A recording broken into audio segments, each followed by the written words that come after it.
আজকে আমি আবারও একটা ভর্তা রেসিপি নিয়ে এসেছি। আজকে আমি মাছের ভর্তা বানাবো। তার জন্য দুটো মাছের টুকরো নিয়েছি। দুটো মাছকে আমি ভালো করে নুন হলুদ দিয়ে মাখিয়ে ভালো করে এপাশ ওপাশ করে উল্টে পাল্টে ভালো করে ভেজে নিতে হবে মাছটাকে। এই মাছের ভর্তা গরম ভাতের সঙ্গে কি দারুণ লাগে খেতে, একবার বানিয়ে দেখবেন। আমরা মাছ ভাজা দিয়ে ভাত তো খেয়ে থাকি, কিন্তু এইভাবে ভর্তা বানিয়ে গরম ভাতের সঙ্গে খেতে খুবই দারুণ লাগে।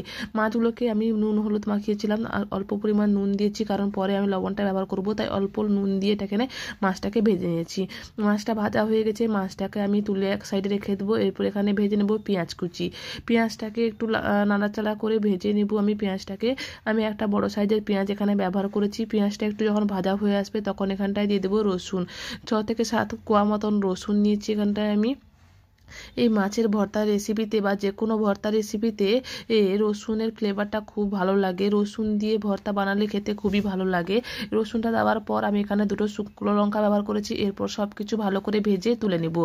সব কিছু ভালো করে তুলে নিচ্ছি। তারপর মাছটাকে এখানে ভালো করে ভেঙে আমি কাঁটাটাকে বেছে ফেলবো। কাঁটাটাকে বেছে ফেলে দিতে হবে। এখানে মাছগুলোকে আমি ভালো করে কাঁটা বেছে পরিষ্কার করে নিয়েছি। এরপর এখানটা এক সাইডে রেখে দেবো আমি মাছগুলোকে। অল্প পরিমাণ লবণ দিয়েছি, কারণ আমি মাছ ভাজার সময় কম পরিমাণ লবণ দিয়েছিলাম, তাই লবণ দিয়ে শুকনো লঙ্কাটাকে লবণের সঙ্গে ভালো করে আমি মাখিয়ে নিব।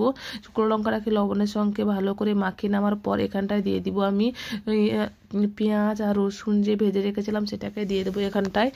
আমার রসুন ভাজা দেওয়ার পর এখানটায় দিয়ে দিচ্ছি ধনেপাতা কুচি। আর কিছুই লাগবে না, এইটুকু উপকরণ দিয়ে ভালো করে আমি মিশিয়ে নেব। রসুনগুলোকে ভালো করে আমি থেতো করে নেব এইভাবে হাতের সাহায্যে।